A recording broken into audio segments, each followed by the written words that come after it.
Hi everyone, my name is Roxy. I am the owner and master trainer here at Corebound Pilates, and I am here to help you today if you are nervous about not having a visual reference for when we are doing mat Pilates and you're like, I don't know what that means, I don't know what that position is. I want to give you a little bit of a dictionary of movements that I might ask for you to do while we are in class, so that even if you're like, I don't really understand what you said, or I kind of got a little bit lost, you have these places to come back to. So when you hear me say, make a gentle ball, or when you hear me say, bring your legs to tabletop, you kind of have a visual reference for what those things are and what those things look like.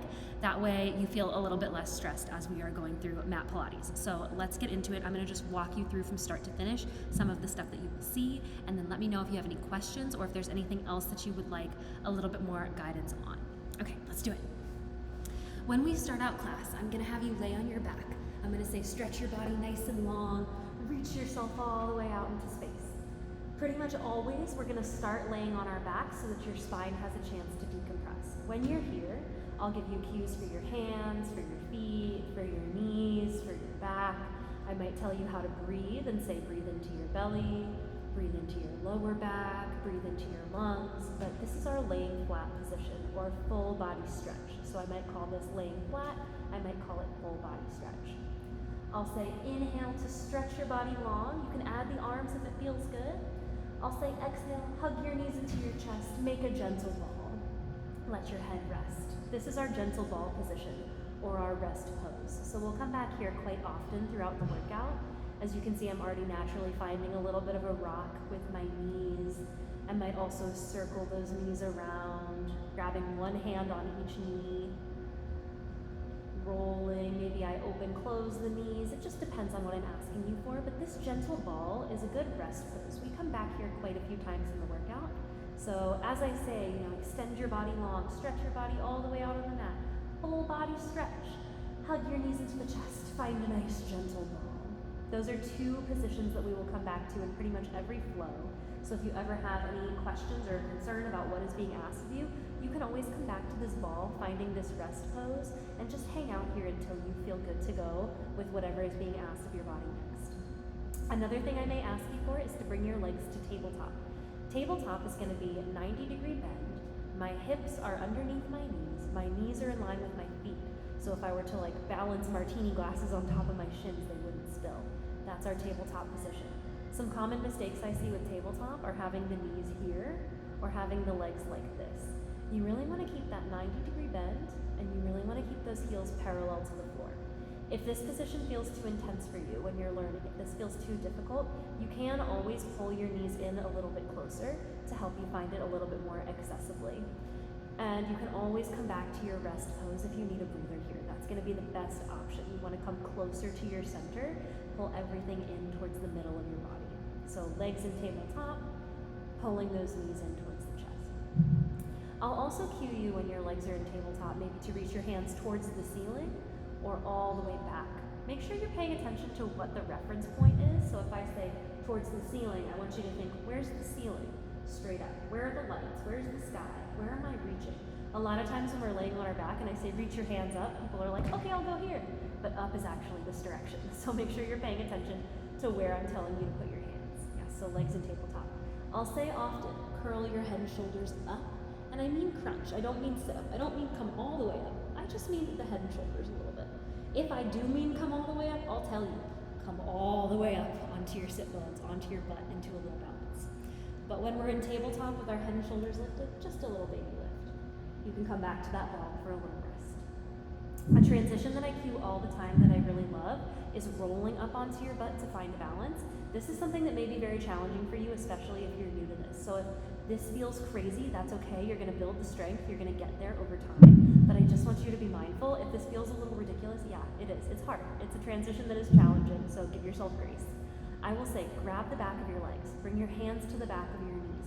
Hold on tightly. So I'm really gripping. I'm not just hovering my hands here. I'm actually physically holding on. And I'm going to roll myself up by pushing my legs into my hands.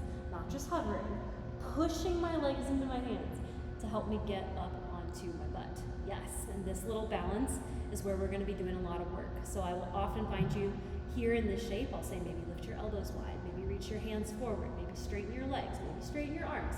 Doesn't matter. I'll have you find some form of balance on your booty. And I'll say say roll back, roll up. Now if rolling up feels crazy and that's not gonna happen for you yet, and you're in this little ball, you have a couple of options. You can always roll onto your side and push yourself up, and then come to center to find your balance. Or you can just practice. It might take you a few times. It might take you a few attempts. Maybe you're here, you're holding on, you don't quite make it, you roll back. Just give yourself a little reset. The thing I see all the time that works against people is when they start to roll up and they can't make it, they let go and their legs drop or they fall back. Don't let go. Cannot reiterate the emphasis on holding on tightly. You're using your legs and the push of your legs, the pull of your arms to help you come up. Now going that slow, challenging, hard, years of work. So if you're not there yet, that's okay. Find a way to get up onto your butt to find your little balance. Pretty much every time I say find your little balance, what I mean is find this position. I'll cue you to tuck your tail under to find that moment where it feels like you might be about to fall back, like that last little teeter point. I'll have you hold it there with no hands, I'll have you do all kinds of stuff in this position, but I want you to be able to come back to this balance. This is gonna be the foundation of our teaser. In Pilates, this is our teaser, and I want you to just start getting used to finding that position. Okay. Now that we're sitting upright, so Pilates, we're always going to start laying down. We're going to work from horizontal to vertical as we go through the workouts. So you've got your laying flat, you've got your gentle ball with your little rocks. You've learned tabletop is laying on your back. You roll up, you've learned to find your little balance. Now as we progress and we're a little bit more upright, I'm going to have my feet out in front of me for my forward fold. Forward fold, simple as it sounds, folding forward over your legs. Now, depending on your mobility, you might not be able to go very far. Your forward fold might look a little bit like this. Your forward fold might even look a little bit like this. If you're having a hard time getting up, even sitting straight tall, which, this is a pretty big extension. You got your legs straight out in front of you. Imagine how hard it would be if you were standing to hold one leg straight out in front of you. It's a big lift. You can always grab a yoga block or some towels or a pillow, depending on what you have available at your house. Set them underneath your butt and sit on top of it to give you a little bit more lift. Also in this space, like I'm in a corporate facility right now, we have bolsters here for yoga class. Those are a little bit thicker pillow type things. You can use a foam roller, you can use something to help you find a little bit of lift under your butt to make it more accessible to get at least straight upright and then into a little bit of a forward fold territory. So this is our forward fold. I'll say all the time, hold it, find your balance, lift tall, and drop it over into a forward fold. This is what we're looking for there. I might say sway side to side. I might have you flex, point the feet, roll your head out a little bit, all in this forward fold shape, and we will come back here a lot of times. Another thing that you're going to hear me say is flex and point your feet. So when I'm thinking flex, I'm going like this, flat foot, flat like you're standing on it. When I'm thinking point, I'm going like this, toes down. So flex and point. Yes. Or you can think flexion, extension. Flex the toes back towards your face, point the toes down towards the floor. Flexing and pointing of your feet and kind of getting used to which one is which is going to be really helpful as we start to get into more details, as we get into our more advanced level exercises. It's also going to make a big difference in your floss, like as in our nerve chain. I will do another video about nerve flossing because that's really important. We're not here to talk about that now. But if you have questions about it, or if there's specific nerves that you experience pain with, maybe sciatic nerve, maybe nerves in your arms or in your neck, let me know and I can give you some nerve glides for that as well. Okay, so we're in our forward fold. This is another position that you're going to see often. One thing I want to talk about is stacking our spine. So I will say stack your spine. And what I mean by that is imagining the bones in your back physically going one on top of the other, on top of the other. When I say stack your spine, there's something I notice happen a lot. People will be in a forward fold and they'll start by lifting their head and they'll come up like this. That's not what we're going for here. Stack your spine, bone on top of bone. Lower back first, then your middle back, then your upper back, and then you're sitting tall. So notice how when I'm in my forward fold, I put my pelvis in neutral. I put the bottom bones in my spine on top of the other. I stack the middle bones. I stack my rib cage. My shoulders are heavy and I land sitting up really tall. So that's going to be when you hear stack your spine, we're thinking pelvis up. So lower back, middle back, upper back, head. I'll cue you through it, I'll walk you through it. I might even show you if I'm observing you in a class and I see you are doing it kind of the opposite direction. That is where it is my role as I'm watching you live to help you kind of cue through that. But if you're doing a video on your own, if you're doing like a self-paced or a recording, whenever you hear stack your spine, I just want you to be mindful. We're going lower back, upper back, and not the other way, because sometimes it can be kind of counterintuitive. Okay, let's flip it over. Now that we've gotten a little bit more upright, we're gonna start talking about getting onto our stomach, getting onto our hands and knees, and getting onto our feet. So the first position here that's important is tabletop. So we had tabletop laying on our back, and we remember our hips are stacked over our knees are in line with our feet, so 90-degree angle. I'm trying to figure out how to give you guys the right angle. Perfect. So this is gonna be our tabletop position. I always bring my hands a little bit forward to my shoulders. I'll remind you to do that too as we're getting into it. And from here, you can see my back is nice and flat. I'm not sagging, I don't have this big arch, and I'm not hunching or rounding my chest too much. I'm just finding a nice neutral position. And when you're first learning Pilates, it can be helpful to have a mirror so that when I say make sure your back is flat, you can do a little check. And if you notice that you have a little bit of an arch, you can think, okay, nope, flatten. If you notice you're rounding too much, you can say, nope, flatten. We're looking for straight arms, long in the thigh, long in the spine. Good. From here, we get cat-cow. So if you take yoga classes, you've probably heard that before, where we arch our spine and we round our spine. And in classes with me, when I say arch, I'm asking for this position. Booty up, chest up, belly down. And I'm pulling my abs in. I'm not just passively resting here, but this is the arch in my back. I'm thinking booty up, head up. When I say round my back, this is what I'm going for. A curve. I'm looking towards my belly button. I'm scooping my abs up, pushing the floor away, trying to create a big turtle shell for my back. So, arch position, round position. Yes? From here, finding that flat back, another position I may ask you to find from your tabletop is a bear pose, where we tuck our toes under and hover those knees. I'll cue you through it. You'll find yourself in it. You'll be like, oh my God, how did I get here? This is really hard. But the same thought applies. You want a 90-degree angle in your legs. You want a flat back. You want strong arms. So that's one of the positions that we're going to find ourselves in kneeling. I also may say come to a low kneeling position, so butt on the heels. This can be a bit intense on your knees. So again, feel free if you want to grab a support that you have present in your house, maybe a bolster, maybe a ball, maybe even just some towels or a pillow, to give yourself a little lift, to put less intensity on your knees, especially for my hypermobile friends. You might not feel any pain, especially if you were like 22 to 25 years old. You might not be noticing any pain yet, but you will do yourself wonders by not sinking into your depth here. Okay, so low kneeling position, high kneeling position. So I'm on my knees. Now notice in this kneeling position how I'm stacked. I'm in one straight line. I don't have my butt sticking out. I'm not leaning forward. If you feel like this is a lot of pressure on your knees, you can always roll up your mat or put little pillows underneath. I want you over time to wean yourself off of those things. So if you're using supports, I want you to start building the body awareness to hold yourself without those supports over time. High kneeling position. So low kneel, butt on the heels, high kneel, lift it up tall. One last thing that you might see here, and you can keep the bolster or you can remove them, is a child's pose. If you take yoga, you probably recognize this as well. You'll reach your hands out forward. You'll have your knees wide, your feet together. You can drop your head. And as I go for child's pose, I encourage you to make sure your toes, so if you look back, you can see, I'm gonna turn around, give you a better angle. You can see my toes are touching, my heels are apart. So I'm kind of in this diamond shape. I'm trying to figure out how to give you guys the best view. So I'm in this diamond shape. My knees are wide, my toes are together. My feet are not crashing out, sickling to the sides, and my knees and feet are not all the way together. I'm finding that little diamond shape so I can have a little bit of external rotation in the hips, a little bit of support from the outsides and undersides of my legs in this position, and then reaching the arms forward. You can always bend your arms if you need a little bit more support, however that feels best for you. You can let your forehead rest.